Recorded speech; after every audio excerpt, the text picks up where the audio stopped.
Hello everyone, this is Professor Juan Morales, and this video is an attempt to communicate with English 114 Intro to Creative Writing students. I hope you're in good health and your family as well. And I want to thank you for continuing to do your best and survive these strange times. And we are wrapping up week 12, and I'm making this video as an opportunity to touch base with you, to update you on the class. But the main focus of this video will be to kind of give you some additional notes on writing drama for your drama assignment, and to kind of give you some additional notes and lecture points connected to the 3 readings. So we'll do that. If you haven't yet, be sure to check your updated schedule for due dates, and let me know if you have any questions about that. And then writing exercises, make sure you get them posted on the proper Blackboard discussion thread.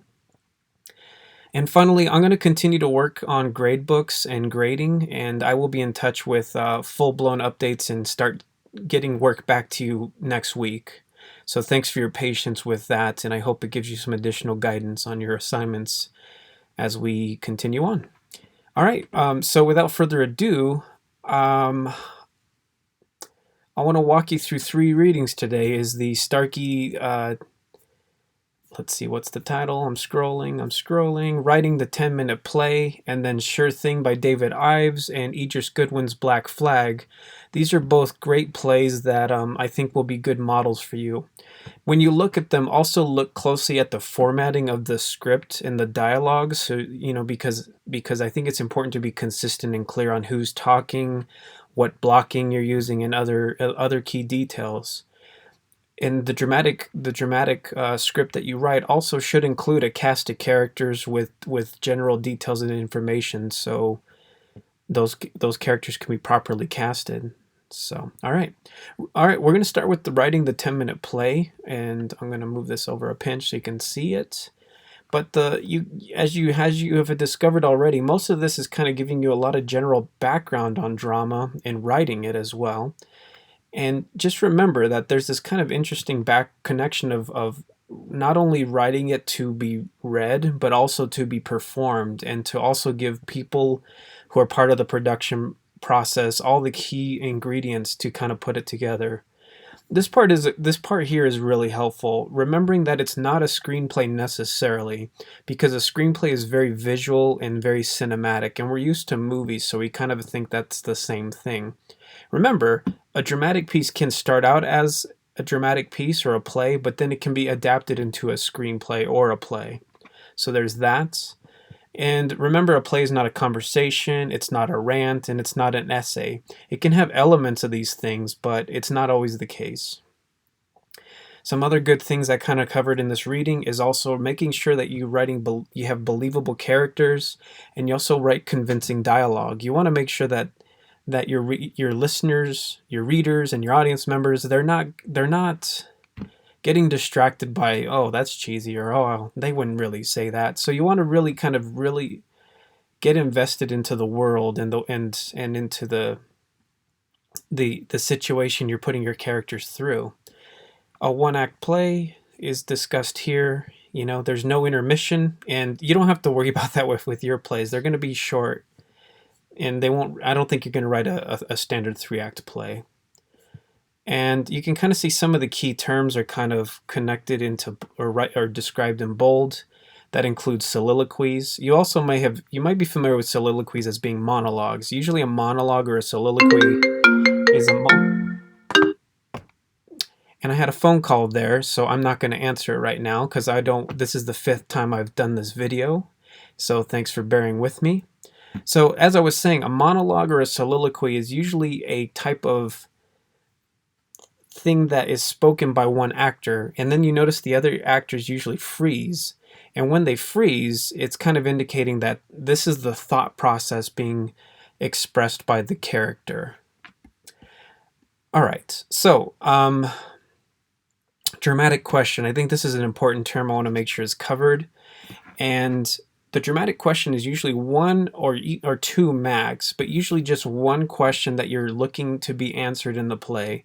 In Sure Thing, it's will Bill and Betty get together? In Black Flag, it's how are do the roommates resolve their differences, or do they keep the Confederate flag up in their dorm room? A simple question like that can give you a lot of mileage on your plays. When it comes to this, in this part of the reading, you can kind of see there's a great little outline here of setting up the world, introducing the characters, central conflict, complication, and then resolution. And even if it creates an unhappy ending, I think Starkey is familiar with creative writing in that way, right? Another, and then when we move on through this reading, you can kind of see the next part that I wanted to give you is some kind of, it's called the elements of production. And with the elements of production, there's details on different types of stages you can use, because that can kind of help you kind of imagine what kind of play you want to create. And then this is kind of like the standard format that you're kind of looking at, keeping it simple. This is down, this is right, this is left. And blocking is part of it, and setting, lighting, and all the other things we'll talk about.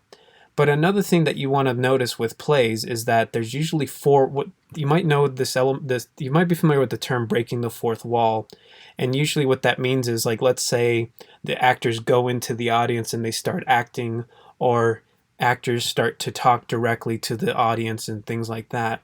Another example of that is if you've seen the Deadpool movies, they break the fourth wall all the time when Deadpool talks to the camera. Okay, blocking, sets, all these things are important. There's some good tips here, and props and costumes are listed, special effects, sound, lighting, various types of technology that can really make the theatrical experience important. And we'll get to actors as well, because I think they're obviously important since they're driven by what you write. And then the audience, because you're writing this for the audience. Okay, so I'm going to move on to my notes, and then we'll talk about these two plays, and then we'll wish you a good weekend. All right, so remember, drama, it's a flexible form. You want to make sure that it can be kind of adapted for different staging, different setting, different things like that. So you have this kind of interesting paradox where you're specific, but you're also keep it flexible, so different kind of production things can be done depending on the staging and production. All right, the producer, the director, the writer, all these people are part of the process. The producer usually fronts the money and is the investor. They put all the money forward, and usually they get paid with box office revenue and things like that. So they usually get a percentage. The director, they guide the majority of things going on. They guide the techies, they guide the actors, and they kind of guide the process. So they might kind of say with more feeling and all these other types of things. The actors are the performance. They perform, they're the face of the play in a lot of ways. They get in front of the audience and kind of really sell the world. So you have, as the writer, you have to make sure you give them the tools and the skills to do that, and have room, while having room for their personal flavor and interpretations. And not to be taken for granted, the techies, they do they do the lighting, the sound, and all these other things we've talked about. But the interesting thing with them is their job is to be invisible. Once again, low budget and imagination. Those kind of things are important. The props and the other things can kind of help things. But there's a lot of imagination that goes involved with, it could just be two chairs on a blank stage, and the audience is asked to imagine that it's a car and the two characters are driving, or other types of imaginative leaps of faith that you want them to take with the words. Drama is very similar to fiction, as you can see on my notes here, but it's mostly focused on the dialogue aspect. Props, blocking, both of these things, you want to keep it simple, keep it pragmatic. You don't want it to be distracting, and you want to give it room for the director and the actors to kind of work their magic.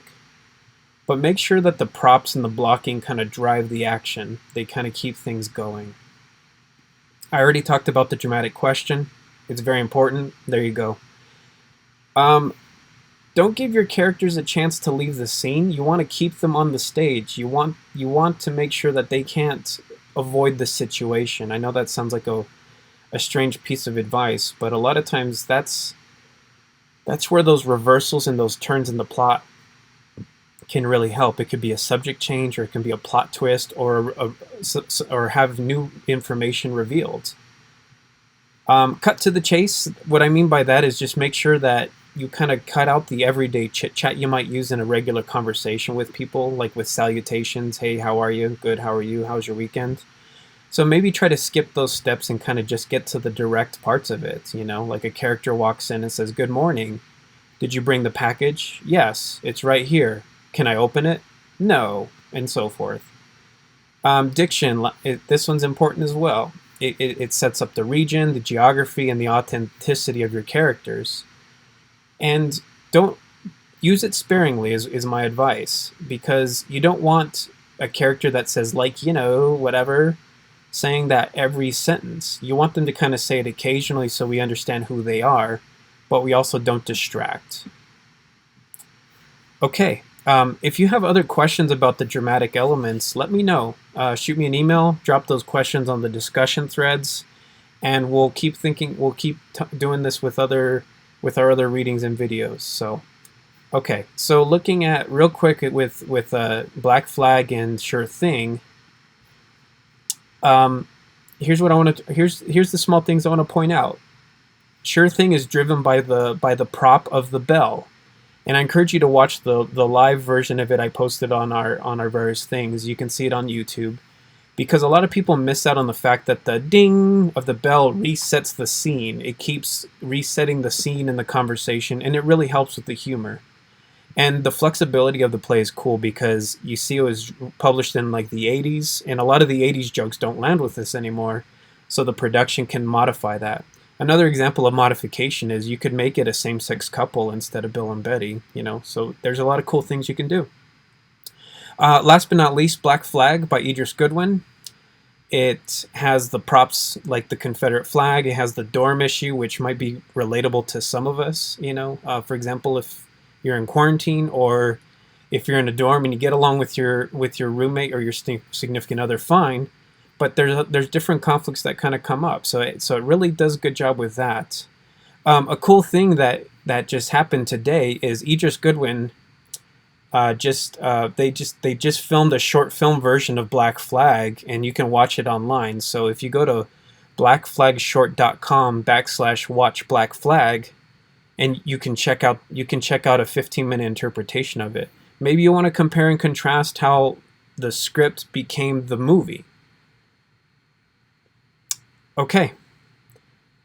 All right. I'm gonna conclude this video with that. So I hope this has been helpful and productive with the writing of dramatic pieces, and also kind of helps you with some conversation points.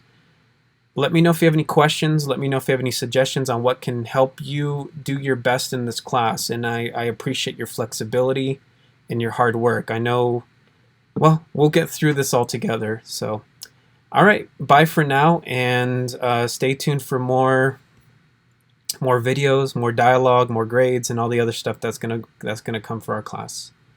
Take care.